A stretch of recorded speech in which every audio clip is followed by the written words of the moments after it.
My name's John Copans. I work at the Vermont Council on Rural Development, and I am facilitating or moderating today's session as part of the VECAN conference.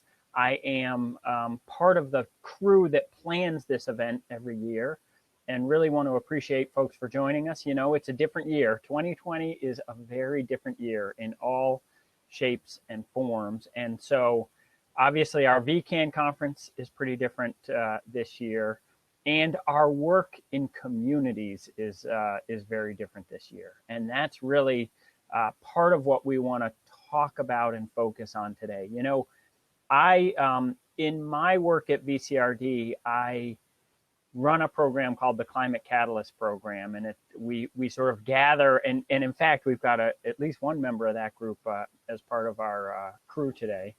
And what we do is we gather as a group to work together on how to do our local climate work better. We provide mutual support and learn with each other. And one of the most common challenges is how do we connect better with our communities? How do we reach community members and connect with them? And particularly, how do we get outside of our usual networks, right? I hear this conundrum amongst energy committees a lot, which is that they've got sort of the usual suspects and network that they manage to connect with regularly. And then there are many other members of the community that they're working to connect with and think about how to effectively connect with. And I think to some degree, that's what today is about. And in particular, given the limitations we're facing right now in this pandemic, right? So much of the way we typically work is in a face-to-face way in our communities. We're so fortunate in Vermont to live in places where we know our neighbors, and we have venues where we run into each other on a regular basis. Might be the farmer's market, the grocery store, the transfer station on Saturday. And a lot of that, for obvious reasons, has been taken out of our toolkit for 2020. And so that's been a challenge, but it's also forced or incited some creativity as well. I know we've had a couple more folks join us. Please feel free to introduce yourself in the chat. We're encouraging folks as we get started to turn off your video and mic. I will open up after. We're going to have presentations, 2 great presentations today. And after those presentations, we'll open things up for a more informal Q&A. In which case, I think people are welcome to sort of turn on video and unmute their mic to ask questions at that point. But until then, hold off on that. And I want to go ahead and introduce, well, here's why I'm really excited about this session. The goal here is really about practical tools for you all in doing your work in local communities. We're really trying, that's our focus for this workshop today. And I have to say, I'm so excited about our 2 presenters today. You've got 2 of the most dynamic folks, I think, working in the state of Vermont in terms of local organizing and effective communicating. It really, I couldn't have asked for a better team to do this. And I think we're really excited. So that is, of course, Rebecca Sanborn-Stone and Michael Shank. But I'm going to introduce Rebecca first because she's going to do our first presentation. You know, I've gotten to know Rebecca a lot better in 2020 because we were actively involved as a team in trying to support Vermont's mutual aid organizations around the state of Vermont. And what's so cool about Rebecca, what's great about Rebecca is she does this work of community organizing as a consultant, helping communities around Vermont and around the country really think about public engagement and how to sort of organize public conversations to really get people involved. But Rebecca also has done a lot of that work in her local community of Bethel. And if you want to pick one of the Vermont towns that has just been an awesome sort of story of reinvention and reinvigoration over the last, I would say, 3 or 4 years. Maybe it's longer than that, actually. Maybe it's 8 or 9 years. Bethel has really been one of those places. And so I think that's part of what we're going to hear about today is how that came about, but also some broader tips and strategies. So with that, I'm going to turn it over to Rebecca, and then after that, we'll have Michael present, and we'll go from there. So it's all you, Great. Rebecca. Thank you so much. It's a pleasure to be here with all of you today. I'm just going to take a second and share my screen so we can get rolling here. Does that look okay, John? That's great. Okay. Yep. As John said, I wear two hats, and I love presenting in Vermont because I can really talk about both hats, actually. As a consultant with Community Workshop, we actually work across North America and with a wide range of projects and clients, everything from farm to school to watershed resilience to community master planning and strategic planning for nonprofit organizations. And here in Bethel, my work has tended to be a little bit different. It's a lot around community building and community revitalization, and then supporting a lot of different community efforts that pop up depending on different needs. So I think a lot about community engagement, work a lot on community engagement. This has been a fascinating year for me in terms of figuring out how to pivot. What does community engagement look like in a COVID world, and how do we do it differently? And I've learned some interesting things. One of the most interesting to me is actually how little has changed, I think, in terms of good community engagement practice and bad community engagement practice.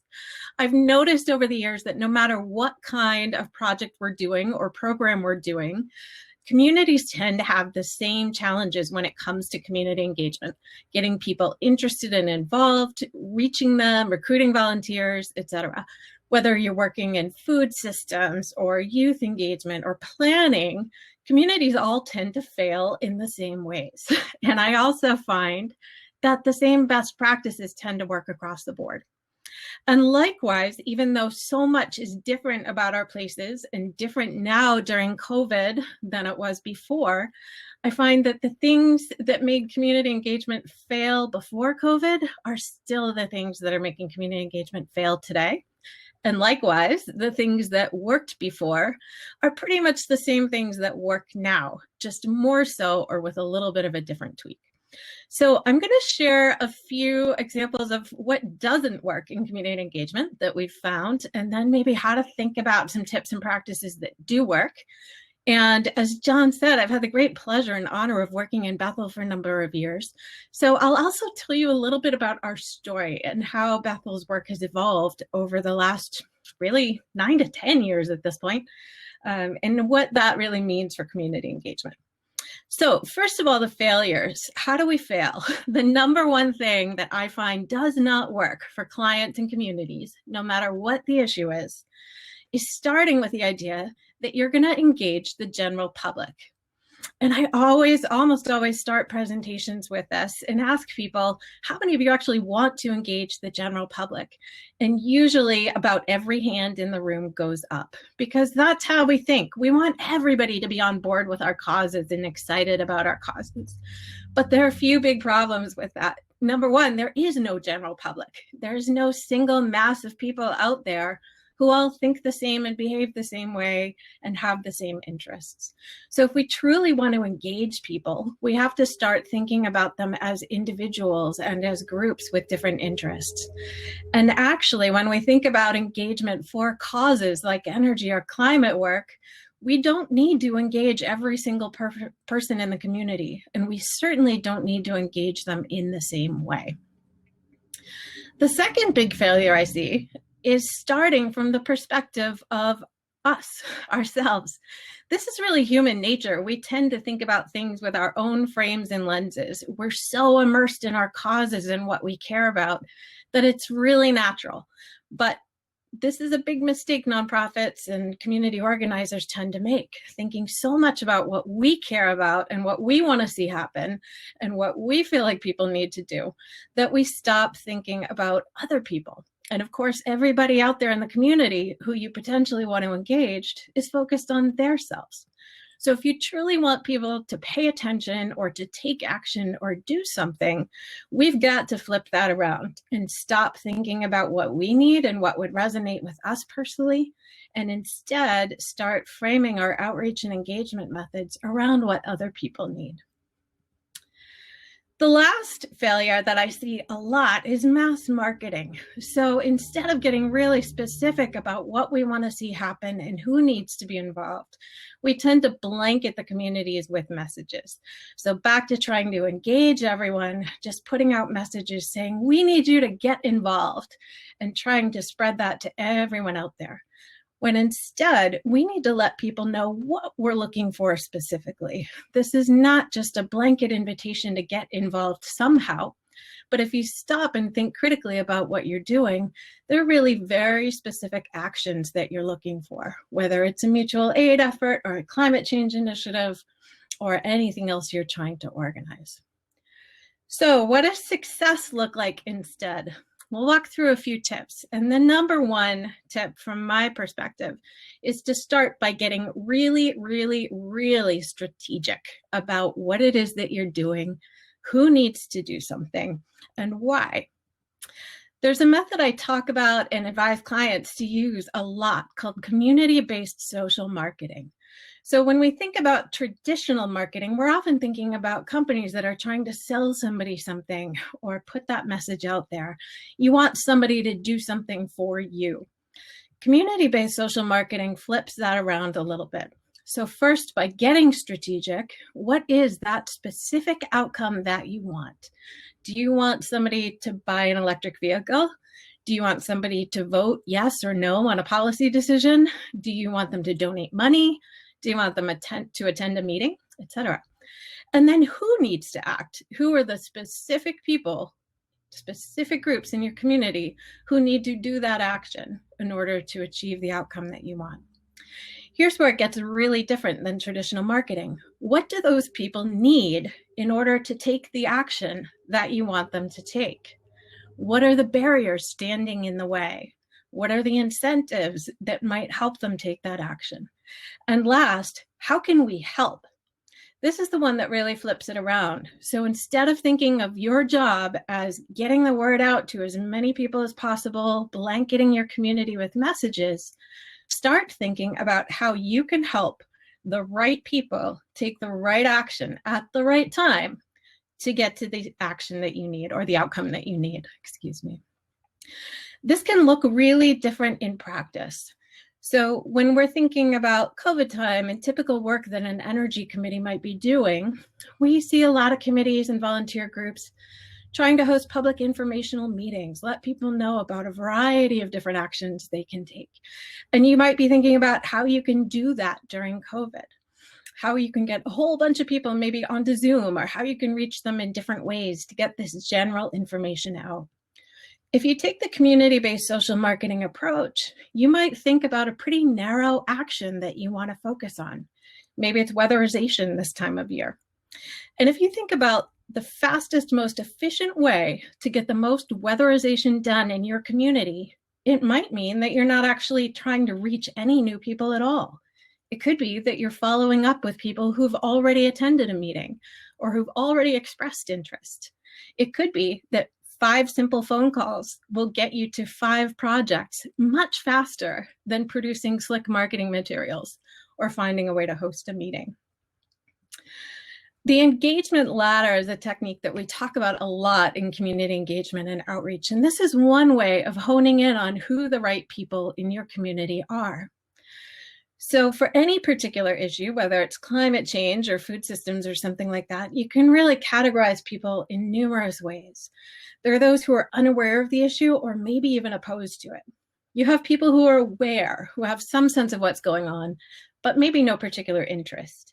Then you have the ones who are interested but haven't taken any action. You have those who are participating or maybe partnering with you. And finally, at the top of the letter, those who are leading or endorsing or creating the kind of change. So one of the best ways to start getting focused is to figure out which group on this ladder you want to target for particular outreach or engagement option, and then tailor your opportunities and your messages to that particular group. I want to give you a few examples. I'm going to tell you some great things about Bethel, but I also love to pick on my community a little bit and share examples of how we have not done things very well over the years. And I will say this is not unique to Bethel at all. Unfortunately, this kind of work happens all over the country. So here's an example of not being very targeted. Our school system, actually this is a number of years ago now, posted this on Facebook. If you look at this Facebook post, imagine yourself scrolling through your feed. There is absolutely nothing targeted about this. It doesn't tell you who it's for. It doesn't tell you what they want people to do.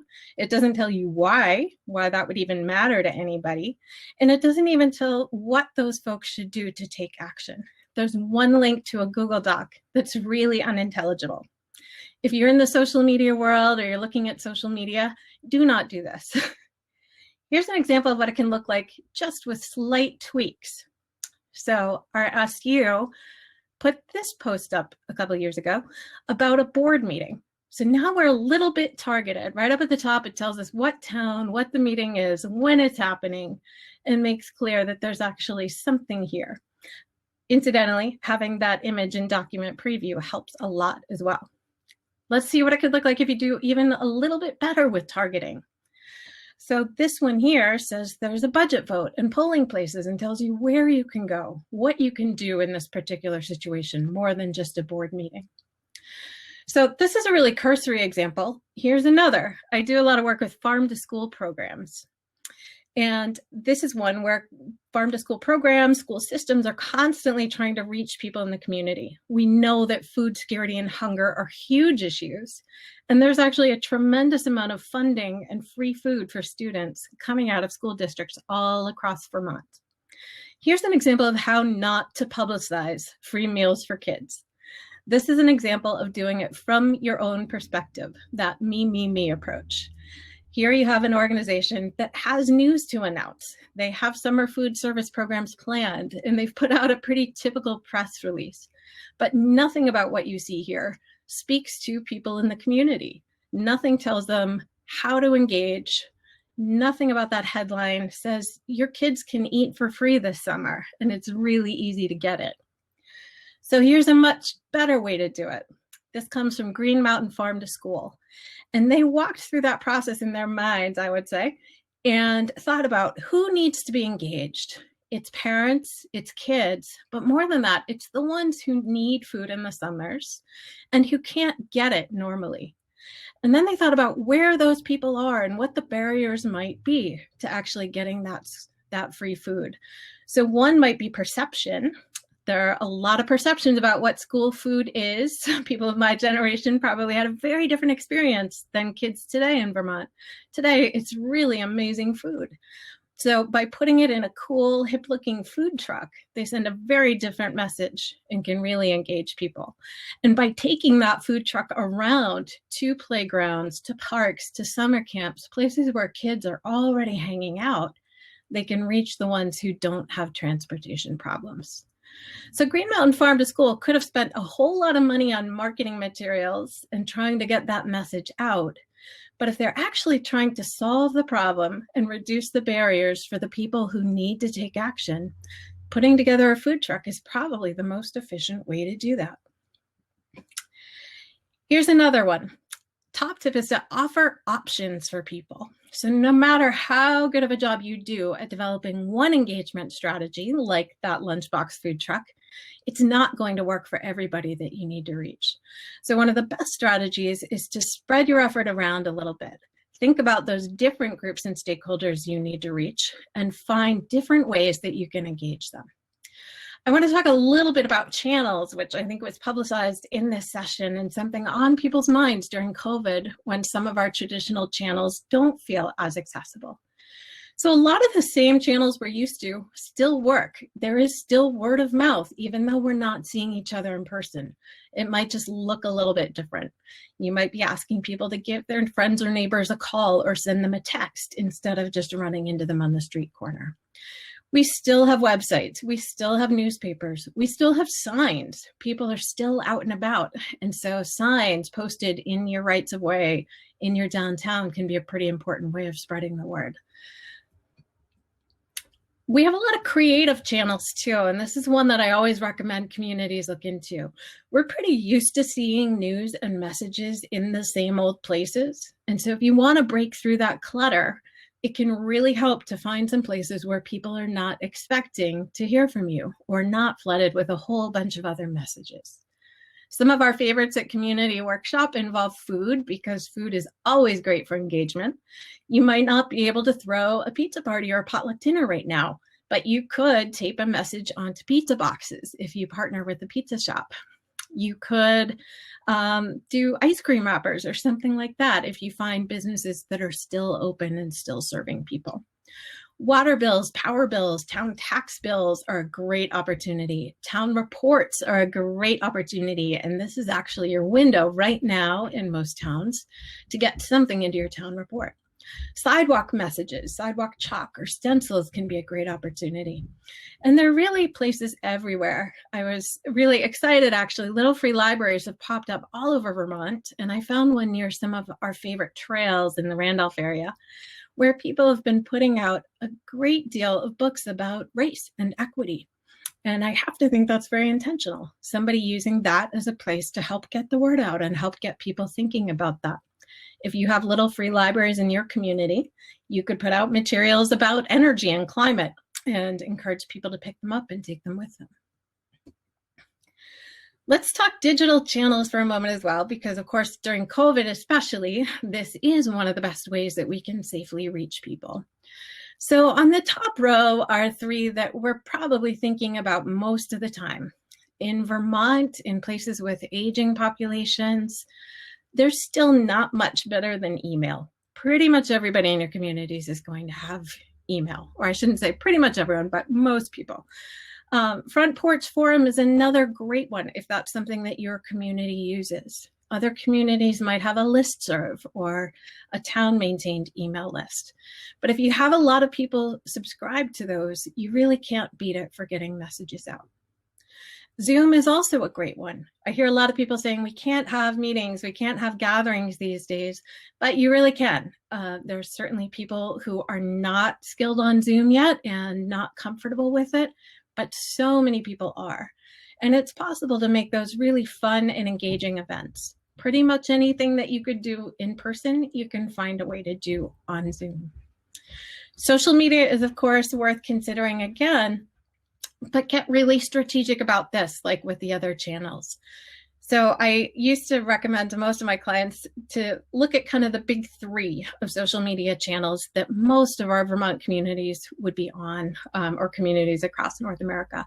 So Facebook was, of course, a huge one. Twitter, not so much around here, unless you're in a more urban area or with certain more professional groups of people. And Instagram is really big. But with all three of those, it's important to know who you're reaching and who you're not reaching. So on Facebook, you are not reaching youth. On Twitter, you're for the most part not reaching most of the people in your communities. And on Instagram, you are not reaching senior citizens. You're not reaching a lot of even the youngest generations at this point. If you want to reach kids in your community, then I highly recommend taking a little time to play around with TikTok. Play around with YouTube. Video content is one of the best ways. And if that's not something you're familiar with or you feel comfortable experimenting with, see if your teenager or some kids in your community can help you out. This is a great way to engage younger people who may not be interested in traditional community planning activities. You might find a high school student who's really excited about creating some TikTok content though. And that is by far the best way to reach teenagers these days. Here are a few examples of what this can look like if you're offering some options. So we're used to seeing town meetings, board meetings warned in papers, and trust me, nobody pays attention or comes out when you see that boring little warning in a paper. But if you create an engaging, interesting online event, you will get people out. People are hungry for connection. And as long as they know when it's happening and feel welcome and know how to join, you're going to get some great participation. We always try to balance a lot of participation opportunities in community planning projects. So I'll give you a snapshot from Woodstock, Vermont, where we did a community visioning process a couple years ago.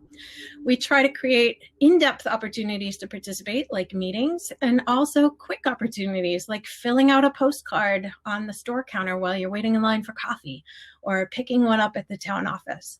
And we try to showcase those as well so that people can read what other people are saying. They can build a little bit of buzz. We went a little bit further. We put together drink coasters on the bars in town so that people could respond right there while they're having a beer, and stickers posted in shop windows. We also did a lot of creative events. So for the Senior Citizen Center, we did story circles where seniors could come together and share stories about what they remembered about the community in the past. For the innovative, younger professional crowd, we did speed neighboring or speed networking at the local co-working center. Both events drew very different audiences, but this is what you need to offer if you are looking at targeting different groups. Here's an example of offering different ways to participate, options, even at one event. So this was a community picnic to review the vision. If you really wanted to dig deep, you could spend probably 45 minutes taking a look at the posters in the background, carefully reading the content that people had submitted all fall, offering ideas, weighing in on a variety of themes. If you wanted to weigh in just 30 seconds, you could drop a piece of candy corn in a jar and vote for your top priorities. So obviously this kind of big community event is something that we're not thinking of doing right now during COVID. But again, you can adapt this sort of philosophy by looking at channels and pathways that people can still participate. You could set up some kind of voting system in a store, in some sort of public space in your community right now. You can set up a way for people to read and comment on and review detailed information like the info in the back using online channels. Here's an example COVID style. This is a project in Fairleigh. We might have done that style of community picnic in the past, but during COVID, we set it up in a socially distant way. So you could respond online, take a survey there, or you could come down to the green if you were not online and walk along and read posters that were spaced safely apart. We set up clean marker bins and dirty marker bins so that you could take one without getting any contamination. And we got a lot of input that way. Zoom, of course, I mentioned, is really popular as well. We've been doing strategic planning with the Vermont Creative Network and getting well over 100 people to jump in on calls because they're fun and engaging. But this comes down to understanding what time of day people would want to participate. How much time do they have available? And tailoring your options to that. Here's one more fun example. We do a lot of placemaking. We might take an alleyway that's empty and looking boring and bring a whole car full of fun materials and lead a workshop to let people put it together. Here's one in Middlebury that we had planned to do this spring, a fun demonstration out on the street. And of course, couldn't do that during COVID. This was going to be part of AARP's placemaking workshop. But there's so much you can do in digital forums that you might have done in person in a different time. So here's what it looks like when we use a fun digital platform. Is it perfect? No. Would we rather be there in person? Absolutely. But pretty much anything that you had planned, you can find a way to adapt. You can still give people those ways to tap in. Number 3, give something to get something. This one is even more true during COVID. When you're trying to engage people, understand that you are asking them for their time and attention to really valuable things. You might even be asking for more, like money or action or political will. And if you're going to ask people for something, you really need to give them something in return. Right now, all of us have such limited time and attention that you really need to give something and make it worth people's time, make them feel respected, and make them feel like they're getting their money's worth. Here's an example of a pretty typical community planning message. This is out from Sacramento, actually, and they were offering light refreshments. Is that much of a draw? Probably not much, actually. But you know, in a normal meeting, that's giving people something. If you're expecting them to come out, at least feed them a little bit. You can do way more than that. And if you do, you probably will really increase participation, not just among your usual crowd, but people who might not have thought to come out to this kind of event. So here's an example of a really similar project looking for really similar input on community design, but giving something very different. Back to Fairleigh. In the winter, when they wanted input on the design of their downtown, they held a hot chocolate party and made a really vibrant, fun event out on the common. They had a s'mores station, gave away hot chocolate, had giant lawn games, and really turned that snow-covered town common into a fun place to spend a Friday evening. At the moment, this might not fly, but if we do a good job managing our rates in Vermont, I would hope that by late winter, early spring, we'll be able to get back to having some safe, outdoor, physically distant events like this. One more example, in Hyde Park, Vermont, we did a similar project a couple years before and really asked kids, what are your visions for this space? And when you ask people for input, it's really important to show them that you've heard, that that input is not just going in a pile somewhere, that it actually matters. And that's especially true of kids who need to understand that their voice matters. So Hyde Park made their visions come true, even if just for a day. The kids imagined unicorns and rainbows at the entrance to the school, and the teachers and community made that happen. Those kids will leave knowing that their voice really did matter, and people. Therefore, prioritize equity and inclusion. This one is so important these days. I'm just going to share a couple of examples. There's so much work we can do on this. Too often, I think our communities say, it's just too hard, or we don't even have that much diversity, so we sort of phone it in. But if you're really serious about engaging diverse voices and creating equitable community engagement approaches, this has to be a priority. Here's one simple example. In Essex, where they plan to do some community listening sessions around policing, they did a couple of things to really prioritize equity. Translating flyers is one really simple one. Even if you don't see a lot of cultural or racial diversity in your communities, there are people who do not speak English in your towns. And translating materials or offering translations is one way to let them know that you see them and you know they're there. Equity stipends are increasingly important as well. We need to recognize that not everyone can give an hour in the evening for a meeting. Not everyone has childcare. So providing stipends for people's time costs money, but it's a pretty serious way of letting people know that you value your time, their time, and you value participation by diverse community members. Here's a simpler example. John mentioned mutual aid, and we've done a lot of work on that statewide. So many of you probably participated in mutual aid and saw at the beginning of COVID how mutual aid groups just popped up all over the state and really all over the country. And one of the first things that many towns did was create a mutual aid survey or a form. And many of them actually copied the same text that was floating around really quickly. If you took a look at that, though, that form was actually not very accessible and inclusive. The text was really, really long. It was written with complicated sentence structure, a lot of words and messages that resonated with mutual aid organizers, but not with the people who would actually need help. So one of the first things we did in Bethel was to totally redo that form. This isn't going to look all that different at first glance, but there's a few really minor tweaks that can prioritize equity and inclusion. So really shortening the text. We found a volunteer, Laura Perez, at the Special Needs Support Center, who offered to be a contact for anyone who needed help filling out the form, which would make it accessible to all kinds of people who might have different needs, including contact information, so that if people would rather call instead of weighing in is really important. And we set up a website really quickly to make it extremely simple. You don't need to read multiple paragraphs of text. You just need to quickly respond whether you need help or want to help or how you want to tune in. Our last big change with that was also to create what we call an analog website, understanding that not everybody is online during COVID. So all of the information that was up on that mutual aid site also ended up here on this bulletin board right in the center of town, so that anybody could come by and read it. Last tip, and I'm going to zoom through just a couple quick notes about Bethel and what we've done here.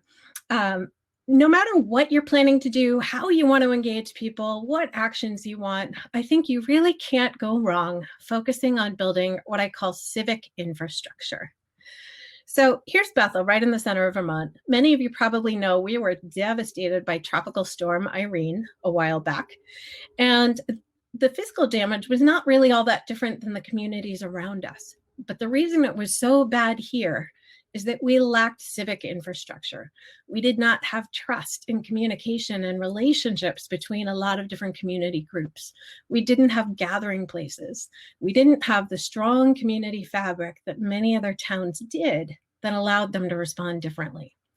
In fact, it was so bad here that we got called out in the news for community groups fighting over whether or not they were even allowed to use the town hall.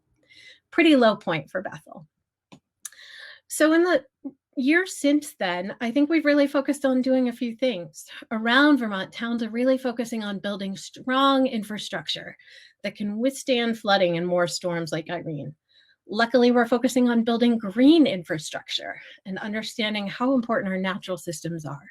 In Bethel, we've focused on that civic infrastructure, and that helped us so much. I think when so many communities were focusing so much on Irene, we lose sight of other things that can happen, like, say, a pandemic. In Bethel, by focusing on civic infrastructure, which is the activities and the systems and the relationships that allow people to come together and solve problems, we were really ready to go. We couldn't have ever predicted a pandemic would hit, but we've spent the last 7 or 8 years really building community, which let us instantly bring people together and say, what is it that we need in Bethel? Who's available, and how can we respond? And I would suggest that no matter what kind of engagement or work you're doing in your community, it's worth putting in the time to invest in those systems and community relationships so that you're ready for anything that comes ahead. Here's a quick snapshot of how we did that. We really were at rock bottom. So one of the first activities was just putting out a flip chart and asking people what they imagined for the future. And they shared many, many ideas. One of them was BU. We didn't know what that meant, but we invented Bethel University, a free community pop-up university. And that's now been running for about 8 years. So every March, anybody can teach classes on anything they want, and anybody else can take classes for free. There's a lot of fun stuff like bread baking, but it's also become a real platform for local groups engaging the community on resilience topics, on energy and climate topics, on other areas where we need to reach people and get critical messages out. After Bethel University, we came together and organized Bethel Better Block, Vermont's first Better Block demonstration, where just for a weekend, we transformed our downtown into a vibrant, walkable, livable space with pop-up businesses, pop-up storefronts, really trying to make real a lot of those things that people said they wanted. Even though many of the organizers weren't coming at this from an energy perspective, there were so many connections to energy and climate work. We asked people to tell us what they imagine, and we heard we want to walk places. We want it to be safe to bike downtown. And then we brought people together to say, how do you want to do this? And brought out dozens of volunteers who never would have joined a committee, never would have attended a hearing on a plan, but they absolutely wanted to get involved in transforming our downtown for a weekend. So with about 75 volunteers ranging from little kids to road crews to V-Trans, we made this thing happen. We created a blue lane where anybody could bike and pop-up storefronts, created a pop-up downtown bus stop, and numerous people said this was the first time they'd ever ridden a bus in Vermont, just because we made it really easy and accessible for them. Here's that blue lane. Basically, anything goes in terms of active transportation. People tested out e-bikes, and many of them actually decided they wanted to buy one afterwards. Here's my kiddo riding her unicorn down Main Street. And all of this is helping to create the demand for more permanent changes. Traffic calming, things like that resulted. Collecting data was a critical way to make that case. We created artwork afterwards to continue engaging people and created an operator's manual. with full credit to Middlesex for the idea here, we realized one of the best ways to create the long-term connections and ability to make change in the community is to make sure people know how the community works, how to get involved, how to join a committee, what committees even do. So this is a complete guide to getting involved in how the community runs and operates. Over the years, when so many different groups have stood up and started doing interesting, fun projects, they've brought volunteers out of the woodwork. And it's pretty amazing to see everything that has now happened, all with very minimal staff, very minimal funding, really just by asking people, what is it that you want to do? Getting out of that me frame and giving them the chance to come up with an idea that excites them and makes it happen. And all of that, again, paved the way for Bethel Strong and being ready to respond during this pandemic. So I'll stop with just one more point here. In Bethel Strong, we've been really excited to share good news and share all kinds of things that are happening. And again, create the space for people who are excited to volunteer during the pandemic and do something. Many of your communities probably do have new lists of mutual aid volunteers who've stepped up and said they wanted to help in some way. And perhaps not the way they intended. Some of them might have wanted to make food deliveries or something like that. But this is a great chance to reach out and connect with them and say, hey, actually, we have some work to do on the energy committee or some work around climate change. Here's a snapshot of how that worked for us. Our food shelf had mostly aging volunteers and a pretty small roster in the spring. But we created opportunities for people to do things they were excited about, like creating a new teaching garden and partnering with the school and farm to school work. And now it turns out that many of these teaching garden volunteers, people who wanted to grow plants, have actually signed up for the food shelf shifts. And they're covering those critical time slots of the winter. And we have the food shelf working with gardeners and working with the school and all in touch with each other so that they can share needs and share volunteers. This is just a great example of what civic infrastructure looks like in practice. We don't exactly know how it's going to benefit all of us in the future, but I have full faith that if you invest in those relationships and communication channels and giving people the chance to get excited about something and do something in their community, that will pay off for you in the long run. So I'll stop there. It's great to be here today. And after Michael's talk, happy to take some questions. Thank you, Rebecca. That was awesome. You know, that concept of civic infrastructure, I think, is such an important one. You know, as you all think about your work in energy committees, like that, you ultimately, energy committees are part of our civic infrastructure in communities. And as we think about what we face in the coming years in terms of climate disruption, the strengthening of that infrastructure, I think, is a focal point for so much of our work. And it not only helps us build resilience as communities, but it also helps our energy committees build sort of the networking and pathways of communication that are so useful as you engage your community in climate and energy opportunities. So that was hugely helpful. I'm now going to turn it over to Michael Shank. You know, what's awesome about Vermont is that we have these people who live in our state and do work nationally and globally, and like they get involved locally, and Michael is a perfect example of that. He serves as a communications director for the Carbon Neutral Cities Alliance, and just has a deep background of work in sustainability and conflict resolution. And I want to acknowledge something else and reveal something about myself. You know, I used to, VCRD, nonpartisan organization, but I used to work politically. I helped state Senate candidates around the state of Vermont and statewide candidates in previous roles back in the day.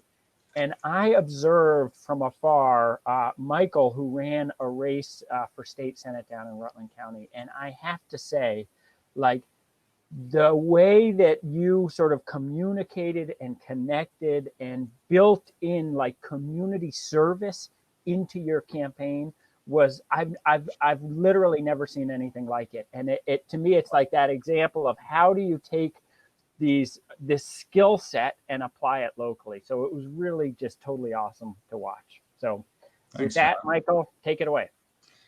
Well, thanks for that endorsement. Greetings, everyone. So, Rebecca, I loved your focus on civic infrastructure. And to John's point about running for state senate, I tiered my policy work around physical infrastructure, economic infrastructure, and social infrastructure. So I was calling it social infrastructure, but attending to the same things you were talking about, Rebecca, in civic infrastructure. And I love the case study of Bethel. Some pretty incredible work there that we could replicate in Brandon, where I live. And I chair the Energy Committee here. So thanks for those examples. All right, so I'm going to propose a few things. Since I chair the local energy committee, and I know a lot of you, I was looking at your bios in the chat, and you're with energy committees. So I've been proposing to VNRC and others something they've already thought about. So it's not like it was my idea, but that we need to work in concert as energy committees. Many of us are from small towns, some of you from bigger towns, obviously, but how can we build a movement across energy committees where we're drumbeating the same thing to get some nice surround sound statewide? So that's what I'm going to attend to in our talk today. So I work for the Carbon Neutral Cities Alliance, as John mentioned, carbonneutralcities.org. That's our website if you want to check us out. I'm not going to talk much about the organization at all, but it's 22 cities globally that represent the vanguard of climate action in the urban space. So the big cities like Copenhagen and Oslo and Stockholm that are setting some of the most ambitious carbon emission reduction targets. And this is just a screen grab from our website. Didn't mean to do that. I wanted to wanted to hide the share. Okay, here we go. So what our cities are focusing on, it not only is the game-changing work of carbon emissions reductions, and that's technical work that they know how to do. We know the solutions in this space. If you go to carbonneutralcities.org, you'll see the Game Changers report, and it's everything from zero emission building standards to zero waste to electrifying buildings, heating and cooling systems, et cetera. So on the game changer front, the technical solutions are known, and our cities are increasingly focused on this slide right here. How do we build the public and political will to get those game changers accomplished, to operationalize them, to manifest them, whether it's zero emission building standards or zero waste or electrifying buildings, heating and cooling systems, et cetera. So they're focusing on how do we motivate the publics? How do we make it simple for them? I'm just looking at this slide here on the right, core motivators, simplicity factors, and triggers. So they are focusing on how do we motivate the publics to get on board these game changers? How do we make it simple for them in terms of time, money, effort? And then what's the trigger? How do we facilitate this behavior change? And that's really where communications and community engagement comes in. Because hopefully as energy committees or as environmental organizations in the state of Vermont, or as the Climate Council, who's going to be working on the Global Warming Solutions Act, hopefully we've figured out the motivators, we've made it simple for people to change behavior, and then that communications is just a spark. It's just going to facilitate it. This is what I want to look at today with all of you. This is the stuff that either aids and abets behavior change or gets in the way of behavior change. I'm going to tick through a few of these and show how my cities are focusing on these either aids or obstacles, depending on how we approach them. And in the state of Vermont, I've posted this here because when we think of behavior change in the state of Vermont and the Global Warming Solutions Act, these are the quadrants that we want people to engage, right? Upper left, we want them to weatherize their homes, make their homes more energy efficient. Upper right, we want them to electrify their heating and cooling systems. Those are heat pumps that everyone's focused on. Bottom right, drive electric. A lot of state support for that. Another $1 million for rebates, which is great. Bottom left, for those who can get solar especially before federal incentives run out. We want people to make these behavior changes, but I put in the center, how are we communicating that all of this equates to a better life? How is life going to be better? Yes, we need this for emissions reductions, carbon emissions reductions, but yes, we need to communicate the opportunity here. How's life going to be better? For those of you who attended the EAN conference, I have a few examples upper left of pitches that were made that EAN will focus on going forward. And I've talked to Jared about some of these. And I've underlined communications to the publics that attends to how life is going to be better. So what's free, what's clean, what's healthy, what makes you happy, just and equitable. How are all these things going to be packaged in a way, communicated in a way that the public understands life is going to be better under this new transition that we're encouraging, the behavior change that we're encouraging. And I've excerpted a few things from the Global Warming Solutions Act and highlighted in yellow the opportunities, I think, that are there to communicate how life is going to be better, especially where I live, Rutland County. One of the reasons why I didn't win the state is that Rutland County, it's strongly conservative. I would say we've got a strong Republican base that isn't in favor of the Global Warming Solutions Act. So as we think about communications and communicating the benefits of the Global Warming Solutions Act, how can we pull out parts and communicate them separately that attend to how life is going to be better?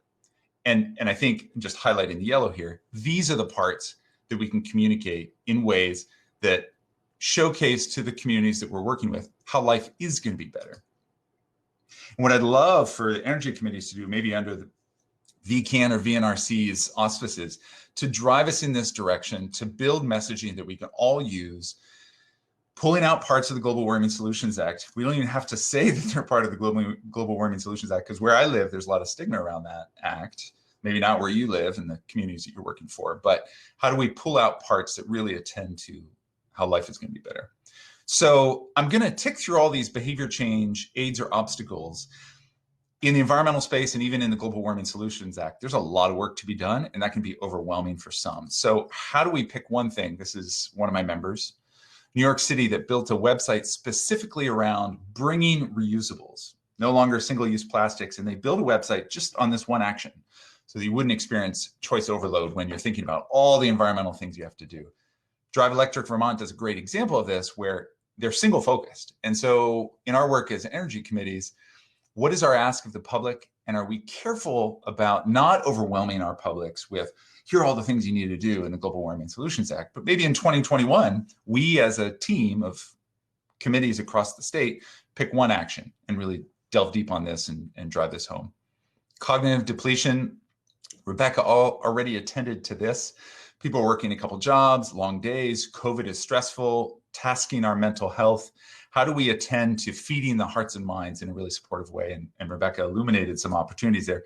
Yokohama, one of our cities, partnered with Starbucks to create this community event where they were feeding people, giving drinks to people, but also not using electricity to show, listen, nothing, by nothing they meant no energy used, just candles with no electricity and a lot of food. Nothing is charming. Like, we can build a community off of low energy where we're feeding each other, we're having a good time. And so in thinking about the events that we're going to host in 2021, how can we, like Rebecca said, really attend to some of the cognitive depletion that makes it difficult to win the hearts and minds and change behaviors? Hassle factors are huge. This is Helsinki making it super easy to put your paper, your glass, your waste, your trash, your compost into these vacuum suctioned receptacles, which take it into a centralized system so that disposal of waste is easy. There's no hassle to it. We want to think about this. I just did a screen grab of charging stations, fast charging stations in Vermont. I have a Leaf, and there are places I don't go. It's a 2015 Leaf, so it's not a great battery. But there are places I don't go because I know I can't have fast charging there. So how do we make EV, the switch, as hassle-free as possible? Granted, this is going to improve. And obviously, batteries are improving over the years. But thinking about hassle-free factors, this is a main issue. Identity, another aid or obstacle when it comes to behavior change. Vancouver was tapping into a brand identity for the city. They're one of our members as well. And so as we think about building out leadership in Vermont, what's an identity that we can tap into, either at a small town level or a statewide level, that really wins the hearts and minds? Limited attention, we know this is real. Especially people with families or multiple jobs or multiple technologies that get in the way of attention spans. San Francisco built a website, and this is the homepage, sfrecycles.org, where they didn't overwhelm you with text. They had a lot of white space or negative space, and they really drew your eyes to the action they wanted you to take. In thinking about our equivalents here, how do we make it, especially for people who have limited attention, how do we make it as easy as possible? I like some of this layout here with Efficiency Vermont. It's pretty clear, a lot of white space, negative space. You're drawn to the $500, you're drawn to the details click. but how do we make our work as easy, mindful of limited attention spans as possible? This is also Efficiency Vermont. And my only, I think Brad might be on this call. My only amendment to this page would be, there's a lot of options here, a lot of text. How do we make it as easy as this? Because I go to the rebates page, super simple, eyes attending to the $500, the click. Here, it's a little bit of a deeper dive. And does everyone feel welcome here if they're limited in attention? Loss aversion. We avoid loss. Imagine these two columns here represent the same item, like a $100 bill. The pain from losing that $100 bill is greater in you. It evokes a greater emotion than the pleasure from gaining a $100 bill. We avoid loss at all possible. This is one of our members, Oslo, who's trying to build attachment to that which will be lost because of climate change. So this is the climate page for the City of Oslo, a member of our organization. And they're trying to build even more attachment to these swimming gems so that after the attachment is built, you don't want to lose it. So when we think about Vermont, how do we build an attachment to that which will be lost from climate change? Because our loss aversion is great. And this is what VNRC did well. They, this year, had an art contest so that students, kids were visualizing that which they love. So we build attachment. We don't want to lose it from climate change. Primacy bias, you're attending to the yellow bird because it's you're biased towards that which is prioritized for you. Stockholm, one of our cities, this is the homepage for the city of Stockholm, and you see that they've identified their green leadership as one of the primary things that they want you to see when they come to your homepage. What I've excerpted from Phil Scott is that he's mindful of the same thing. Now, he buries his regs at the bottom of the page, but he is mindful of attention span, and he is mindful of primacy bias. So he's putting EVs up top because he knows, and we know in the state, that EVs have bipartisan support. So we put at the top that we want people to see immediately upon landing on our site. Procrastination, we know this is real. Boulder, which is one of our members, did this. And I think energy committees, we could do more of this kind of storytelling. I won't show you the videos, but for each of these quadrants, they created short videos, 1-2 minutes, of citizens within Boulder who were taking these actions and showing the viewer how easy it was to take this action. People who are getting heat pumps, people who just got an EV and were charging it, people who are getting solar off the grid, whatever. How can we storytell in such a way that people aren't procrastinating these actions because they might feel tedious or too difficult? Like, oh, a heat pump, I don't know how to get a heat pump. But how are we storytelling in such a way so it's easy? People are like, oh, I can do this. I can totally do this. I'm going to do this tomorrow. And then how do we norm it? Sydney, one of our members, created this leaderboard to reflect back leadership within the community to green buildings in Sydney, and attended to ego. Sarah H is kicking butt. You can see she's top in these leaderboards. So how do we, mindful of social norming, how do we attend to some ego and, again, storytell, feature leaders in our community who are influencers, who are making the shift, who are transitioning into some of those behaviors we want. We know it's difficult to change lanes. We prefer status quo. Portland, one of our members, and something I encourage all the time, is not necessarily to lead with the climate agenda, but to lead with the economic benefit, the health benefit, the quality of life benefit, the ego benefit. And they are leading here on their website, just save more, live a better life. And so that's how they're trying to pull people in. A couple more on the behavior change. Availability heuristic. So, when it comes to climate impacts or solutions, people, if they have a Rolodex, if they've seen on news media the climate impacts to Vermont, we have a few, and with extreme weather, we're seeing it more and more. Obviously, Hurricane Irene. But when people are like, wait, has climate impacted us here? Who is, among us, reflecting back the news that, yes, climate keeps impacting us, and yes, there are solutions. So that when people are like referencing, when was the last time we had impact? We've inundated them with either the impacts and the solutions so that they have easy solutions to go to in their Rolodex, their mental Rolodex. This is what Copenhagen did in Denmark. They created a map of all the solutions that are happening, all the impacts that are happening, so that the citizens realize, based on this resource, not only the impacts, but the solutions we're fixing in the city. Lastly, planning fallacy. Obviously, we plan and reality takes us askew of those plans. London was trying to create, and Rebecca has attended to this nicely too, myriad ways in which you can engage, because people might think, oh yeah, I'm going to get super involved locally, and then they have limited time and the planning fallacy manifests. London saying, here, there are many ways to engage. We're giving you all the ways in case you only have 5 minutes or 5 hours or 5 days. Here are ways to engage with us. Not going to get into this, but I've talked about this before in some Vermont circles, that I would love for energy committees to come together, build campaigns on 1 or 2 topics in 2021, and we all surround sound. We build campaigns with all these M's in mind, and I'll follow up in chat with some links that kind of attend to these, so I don't have to explain them here. But that we collectively across the state build one campaign, whether it's around electrification, whether it's around solar or EVs or something like clothes or what we eat, and we surround sound it so that even the small energy committees are getting the benefit of a statewide choir speaking together, and that we're telling stories of the work that's happening in our community, similar to what Rebecca was talking to, because there's a lot of storytelling there.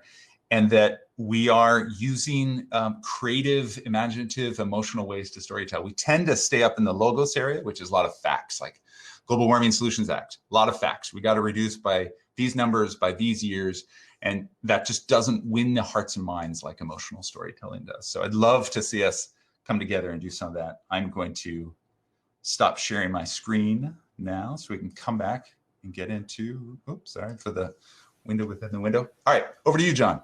Awesome. Thank you, Michael. Wow, that was a lot packed in very efficiently. Nicely done. At this point, we've got about 12 minutes. I'm looking at the clock, 12 minutes left to wrap up here. Really want to open it up for folks, whether it's in chat or feel free to join with your video and microphone as well to ask some questions. You know, I thought, oh, Sue, it looks like maybe you've got a question. I'll go for you and then I'll ask one that I've got. Sue, you want to ask something? Oh, we can't hear you. Shoot. Besides the presenters? No, there's actually 20 people in here, but not everybody's on the screen. It's bad. Yeah, no, it's a funny thing about the way Hop-In works. Okay. Go for it, Sue. Okay. Thank you. These were excellent, you guys. Could we arrange to have longer versions, particularly Michael's, I was aware, but Rebecca, I know there's a lot in there too. Michael, could you do a longer presentation, and could we make it available through VECAN?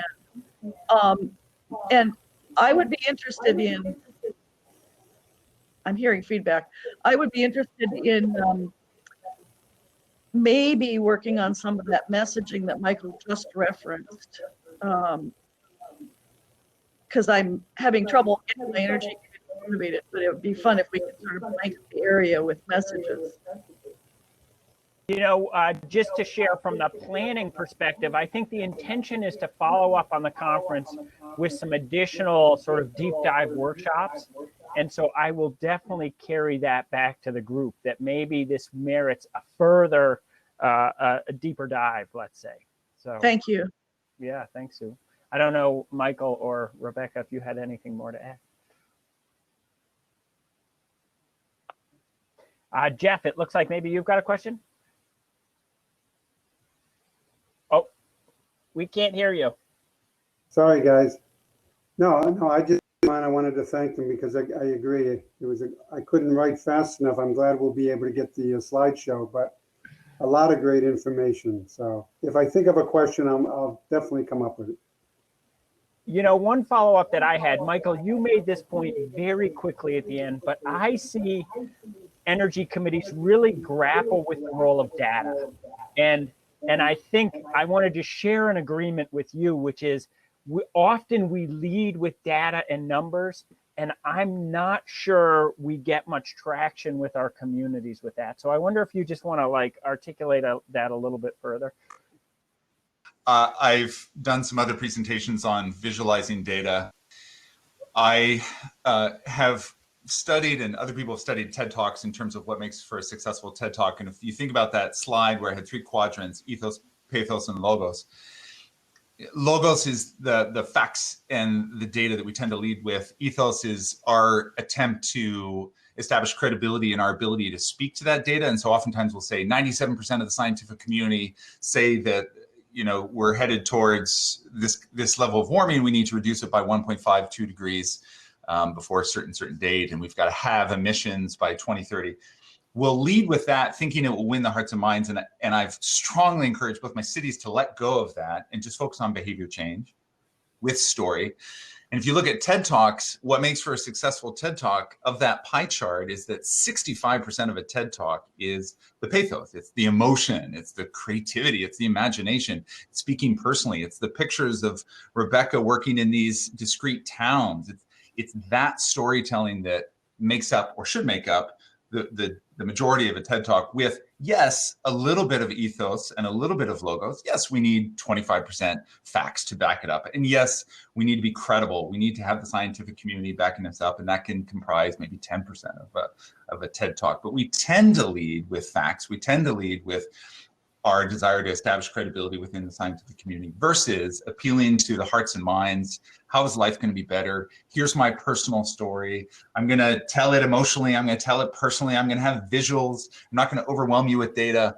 So I strongly encourage we let go of our proclivity to lead with data and science, and instead lead with story and emotion and visuals and video and what people like.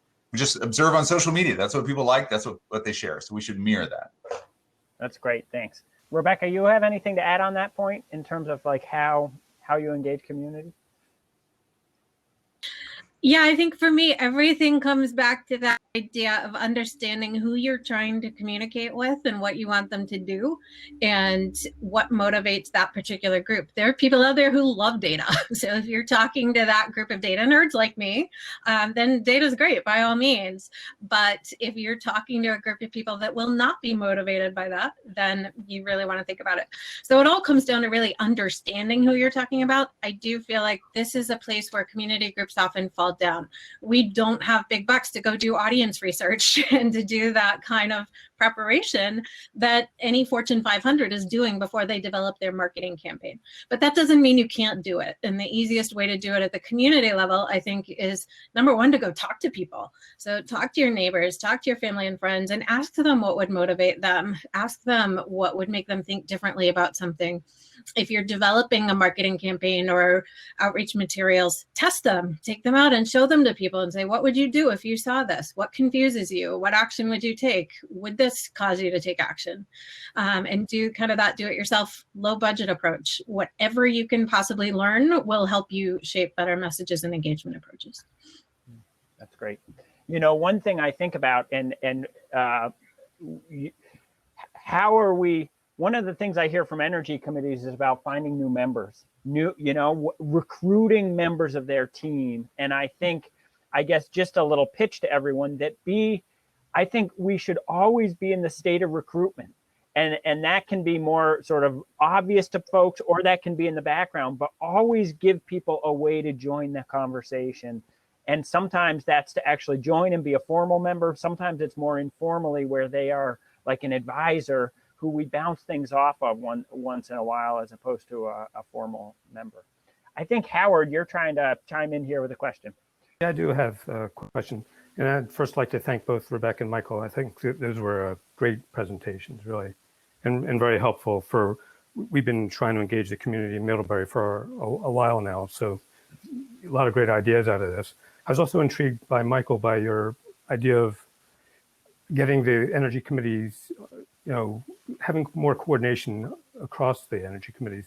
I believe it was Linda Gray yesterday has some kind of organization or of the committees. I'm not sure if that's true or not, but I know in Addison County we have the Planning Commission has someone who actually coordinates the Addison County energy committees. But I think what would be really helpful would be having something on a broader scale and seeing what kinds of ideas are out there. I mean, the things you had in your presentation, Rebecca, were very insightful in terms of simple things that we could do to engage the community. And I think it'd be great if we had like a best practices or sharing what's working, what's not, even though a lot of the towns, the demographics are very different and we have different issues. But what works in one town that's similar to Middlebury, for instance, might work in Middlebury. It'd be good to be able to share that somehow. Can I respond to that? Because I want to think about form and content. I would love for an organization that is statewide, whether that's VNRC or another, or maybe a collaboration of organizations, to come together, and either they can crowdsource our focus for 2021 and 2022. We all kind of vote as energy committees and environmental organizations. This is where we want to go with 2020. This is the one behavior change we want, or the two behavior changes we want. And we all come together, build some consensus, and then figure out tactics and strategies, like you mentioned, because obviously in one town, something's going to work differently than another town, but that we all drumbeat together for the year around one big win. And we build some camaraderie, we get to know each other better, but we have the benefit, especially in a small town like Brandon, we have the benefit of knowing that statewide, we're all working in this together. Yeah. And even the strength behind policy, you know, if all the committees went out there and got the word out to the community, you could really strengthen any kind of policy statements to the state. You know, That's right. That's right. Yeah, and I think I'm just noting that is something that I think there will be further conversation about, is how do we actually sort of formalize that, convene that, bring it together. I like the term crowdsourcing because I think it's got to be a team effort, as opposed to sort of a top-down effort. Like let's bring people around the table to really craft that together. I also just want to highlight, I think it's always worth being, you know, some of our energy committees are formally appointed by the town, and the truth is they're really not empowered or really appropriately doing any public advocacy in terms of legislative stuff. Whereas others are more ad hoc and more of that in that advocacy space. And I think it's important to always be aware of that with energy committees. Some are much more about what are our local opportunities, how are we engaging citizens and doing the behavior change, and some are also doing more of that sort of Montpelier type advocacy. And you sort of have to try to balance those two for some of our committees that are not so flexible in that regard. So. I wonder if there's any last, we got a minute to go here. Sue, do you have one last question or anyone else before we wrap it up? People have a chance, nobody else is wanting to? I just had a comment. I'll just say one quick thing that I've put in chat. If you've not seen it, I put a few resources that I've written for my organization on climate communications and behavior change communications, some of which I alluded to in my presentation. So if you've not seen it in chat, I put those resources in chat. Additionally, a COVID climate communications resource that we built for our cities is also in chat if you're interested. Awesome, thank you. You know, I just got a direct message that officially we have a little more time, or maybe unofficially we have a little more time. So I don't want to cut it off if there's more conversation going, but I also want to let people go if you've got other things you have to move on to. So Sue. Just a quick comment with regard to that last thing Howard was talking about and the messaging of all the committees together. That's going to be partially contingent on how do we get state funding to really actualize a lot of the things we all know we want to do. Massive amounts of weatherization, enabling low-income people to get heat pumps, enabling people who are average and lower income to get electric vehicles. I mean, we need huge support to do those things, because it doesn't do much good to tell Vermonters if they don't have the resources to do those things. Yeah, that's the fundamental conundrum, right? Is we sort of have limited power locally without some big federal and state programs to really help things move forward. I would also add, though, that what I see town energy committees doing effectively is engaging members of the community to resolve concerns, sometimes we use this term concierge. Like, if people locally know who to turn to get questions answered about weatherization or electric vehicles or heat pumps, that can increase the uptake, such that when those programs come from the state or from our partners at our utilities like Efficiency Vermont and Green Mountain Power, the uptake of those programs is more efficient, because you have these local advocates that are really helping it land effectively in communities. I don't know, Michael or Rebecca, if you had anything further to add there. Well, I just want to go back to a previous point. I don't think we need to wait until there are more federal or state incentives on a single campaign for 2021. I do think we know kind of roughly the parameters of what's possible and the incentive and rebates that are possible. So I think we can move forward based on what we have and what we know in building out a campaign, and I hope we do. I've talked to VNRC about this, and just even seeing Sally and Molly and others kind of surround sound this too, the benefits of a singular campaign doesn't preclude local energy committees from doing other work, clearly. But for example, we have our energy committee meeting tonight, and I know we were going to build a whole EV festival this year, which we canceled because electric motors, as you may know, were invented in Brandon, Vermont.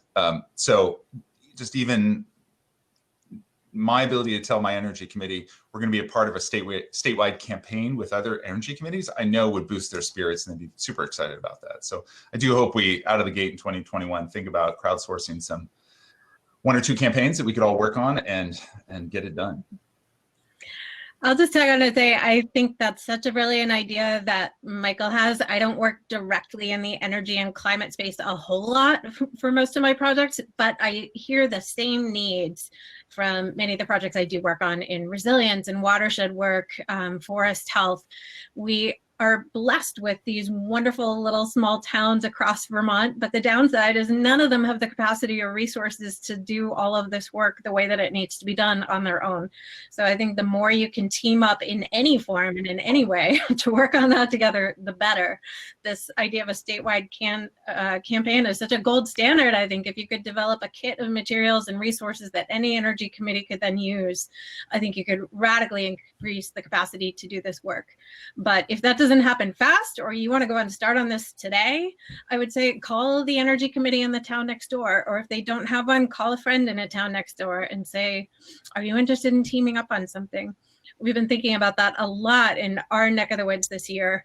The White River Valley is not a region that has had a regional identity in the past. We've been a collection of very small towns that don't have much capacity. And I think one of the outgrowths of the work we've done in Bethel and similar work springing up in nearby towns is that we're starting to realize we're going to be a lot stronger if we work together. That's true for energy committees, it's true for planning commissions, it's true for mutual aid groups. So to whatever extent you can work together, you'll all get further ahead. That's great. Stephanie, I think that's an e-bike owner I see from down in the Northshire. Hey, Stephanie. Hey, how are you, John? Thank you. Good. Well, I've been on different sessions, so I know I missed a great portion of this, and hoping that I'll be able to get the recording and catch up. I do want to just, for what it's worth, say that yes, yes, yes on everything you're just saying. I know that with our energy committee, we've learned from Dorset, we've teamed up with Sunderland. We're making videos for GNAT TV on weatherization, on just what your neighbors are doing. But I also get very frustrated because I feel like each one of us is trying so hard and it's not very efficient. I don't mean the other energy committees, but I mean around the state. If we keep thinking we have to reinvent the wheel. So that's why I love this idea of bringing everything together. And the messaging, Michael, this is one of my big things I keep going back to.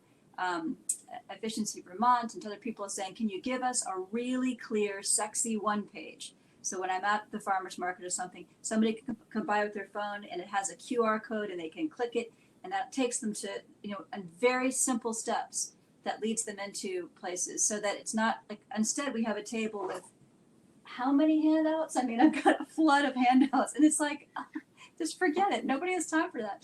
So I love this idea of working together to figure out what the message is, and maybe biting off that, that BHAG, that one thing at a time, or 1 or 2 things. So I just want to say thank you, and yes, thank you.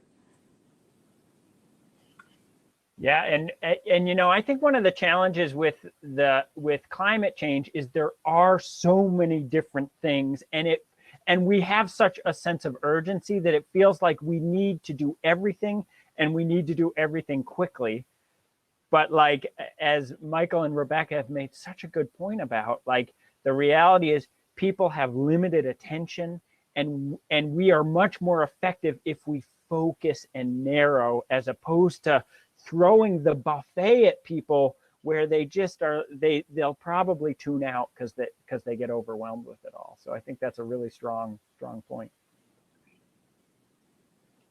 Anyone else have other questions in chat or elsewhere? I have a comment. Go for it.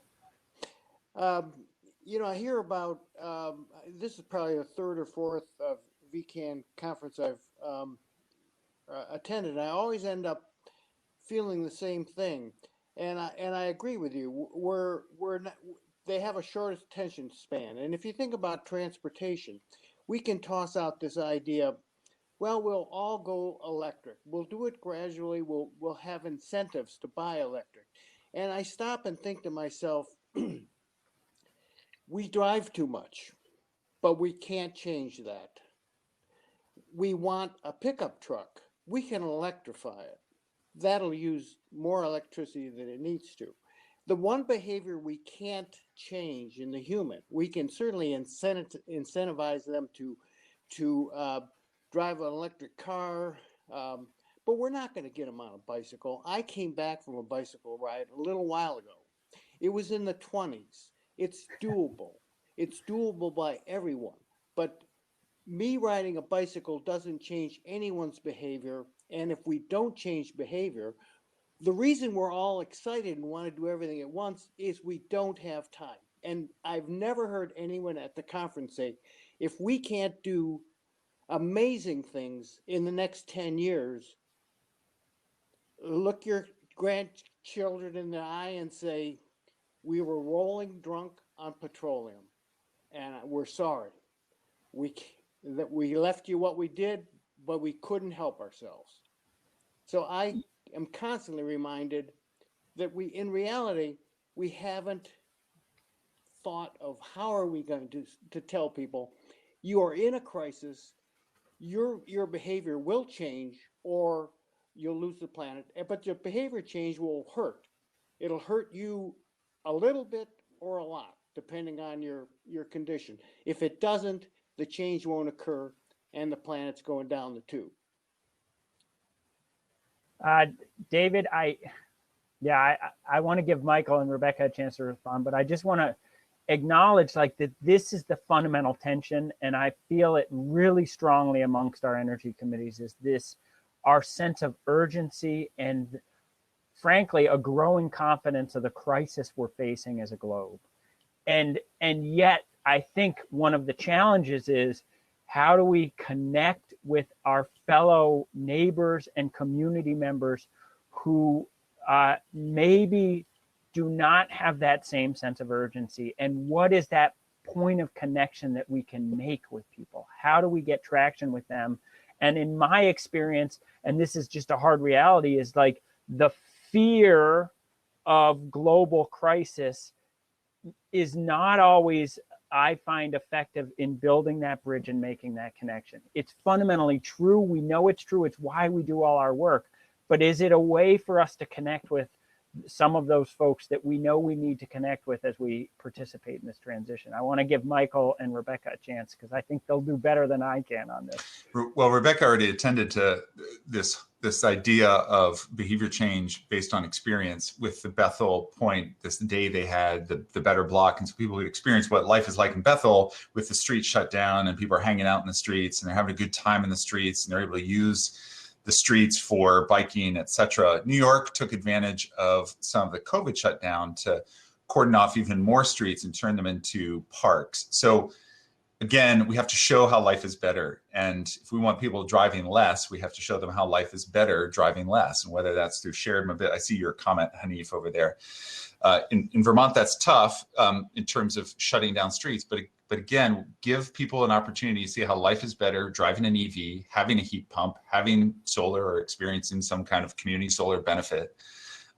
How is life going to be better? And if we can give them that experience, build attachment to that experience, they'll want that experience more, but they really have to experience it. Now, some we can actually create that experience for them like they did in Bethel, or virtually, maybe we create that experience so they can kind of see and envision what the future is like. But to the extent that we can actually get them in the EV driving to see how awesome it is, get them experiencing a heat pump, any of the behavior change we want, they have to experience it and understand, feel, see, touch how life is better before they're more inclined to choose that behavior. I guess I'll just toss in one thing. I'm not an expert on the climate messaging. I'm sure there are lots of studies out there that have tested these different messages and tested out how people receive an urgent message, a scare message. So Michael could probably fill you in on all of that, or I'm sure that's out there. I will say we have not talked a whole lot today about messengers, but that's an important thing to keep in mind. If you do feel like you want to send that message of urgency, send the message about how our grandkids are going to be faced with this massive challenge. Think about who the best messenger for that would be. And I would suspect it might be the grandkids, actually. When I think about some of the most compelling climate messages I've heard, especially on that scare front, it's Greta Thunberg. You know, it's her standing up and saying, I'm a kid and I shouldn't have to be here yelling at you, but I do. That's a really different experience for someone than an adult or a peer trying to tell you the same thing. So I'm not going to tell you should go in that direction. I completely agree with David's point. You know, we haven't said that a whole lot. We've been talking about some different approaches, but whatever group you're talking to, think about who the right messenger is to be reaching them, who's actually going to get through and reach them on their level. And I'll just add, that's why I mentioned storytelling in my presentation. If we can get the people who are already changing their behaviors, especially if these folks are influencers in the community or leaders in the community, storytelling how they've changed their behaviors, that's the most compelling messenger versus us in our energy committee capacity telling the story. Awesome. You know what? I think we should wrap it now. We're just short of 1:30, and I really want to again thank Michael and Rebecca for some awesome presentations and a really rich Q&A. And I think this is an example where the work ahead, and in fact some concrete steps in terms of how we rally together as energy committees and come up with and start moving forward with a unified message. It's obvious, it's right in front of us. I think we've got to seize that opportunity coming out of this workshop. So I'll let Michael and Rebecca, if you have any closing words, but really want to thank you both. Thanks everyone for joining.